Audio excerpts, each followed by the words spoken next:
పాపమ్మ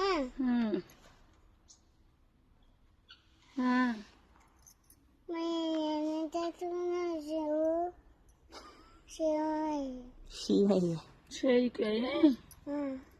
తాకింది మమ్మీ నాకు ఫ్యాన్ కొట్టుకునేగా మొన్న బాగా కట్టుకున్నా పాను కొట్టుకుంది మొన్న.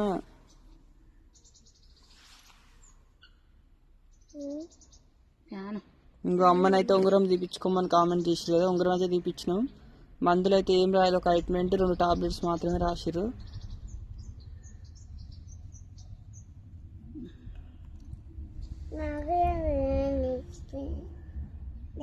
పెద్దమ్మలు అయితే స్కూల్కి పోయిందనమాట. ఇక మళ్ళీ అక్కన హాస్పిటల్ తీసుకెళ్తే అమ్మ చూపించుకోలేదని ముందైతే అమ్మని చూపించుకొని వచ్చిన. ఇంకా ఇప్పుడైతే అక్క అమ్మ ఇద్దరు పోతారనమాట.